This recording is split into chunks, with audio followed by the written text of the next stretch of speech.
let's go straight to the back page of the Express. We're talking cricket. The headline, I lied to protect my teammates. Brook admits regret for initially insisting he was alone in nightclub row. This is the negative ECB story that just will not go away, Ian. I suppose from Brook's point of view, he says he was protecting his teammates. He's taken one for the team, which perhaps endears him to his teammates. But was there perhaps some naivety in thinking that the media wouldn't eventually find out? And more importantly, should there now be further questions about whether he's suitable for the captaincy? I mean, I'm astonished by this story. I'm absolutely astonished by this story. I mean, it's just stupidity from not just from Brook, but from so many people involved in this story. If you trace it back to when it started, which was at the start of November in New Zealand, Brook's out.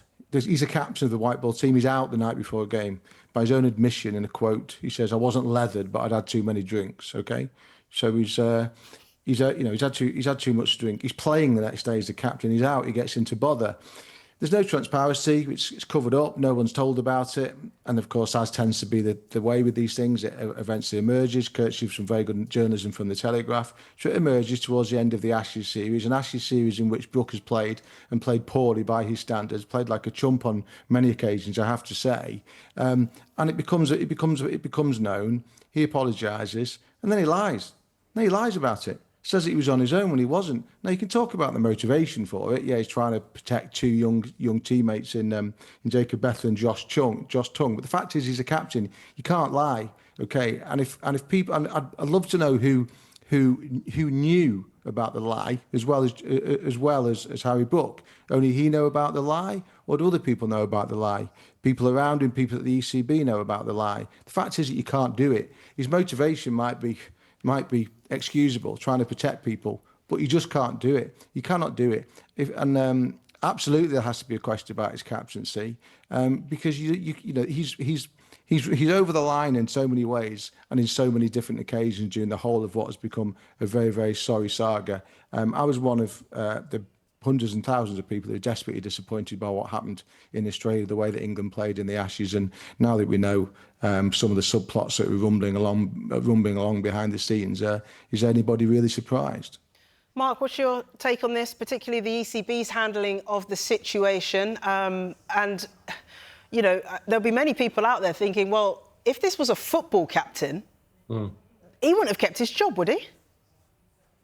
It's just amateurish by the ECB, and I think I don't quite know where you start with this, but this England cricket team for in recent years has this kind of public schoolboy privilege about it, that they can do things that other people can't do because they're England cricketers, and I think they put themselves in a position of being these big stars. But I think, apart from Ben Stokes and maybe Joe Root, that these cricketers could walk down the street and nobody knew who they are. They benefit from some anonymity generally in the British sporting public. So I think that in many ways that's kind of almost led to this, because they're not recognised in the UK. They're probably accustomed to not being recognised, so they're out in New Zealand.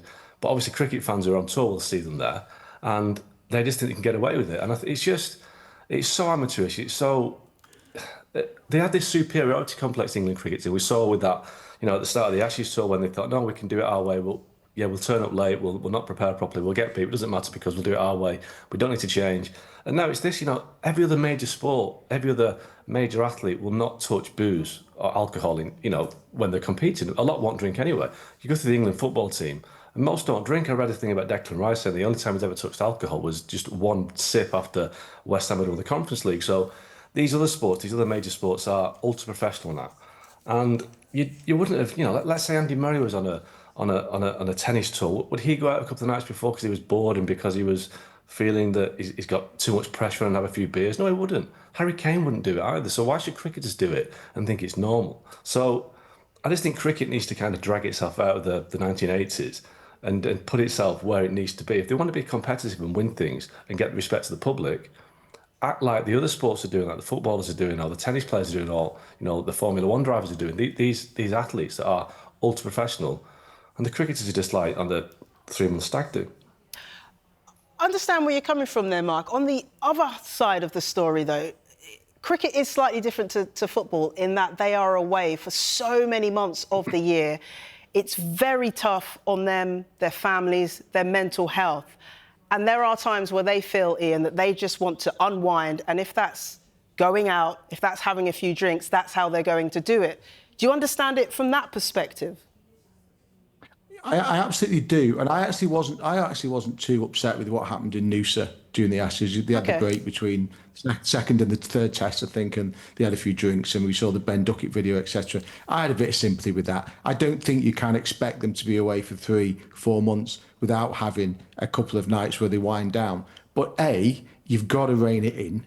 You've got to realise that you have a few and then you go to bed at 11 o'clock. You're not still out wandering about at 1 o'clock in the morning, whatever time it was. You're certainly not going to nightclubs the night before a game and getting into a dust up with a bouncer. I mean, Mark's absolutely right when he says that's like something from the 80s, because it absolutely is. That is absolutely from the dark ages. You cannot behave like that.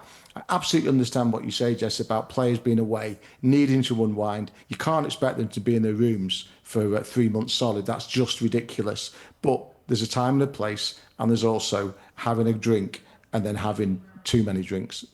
It shouldn't be that difficult to work out where that line is.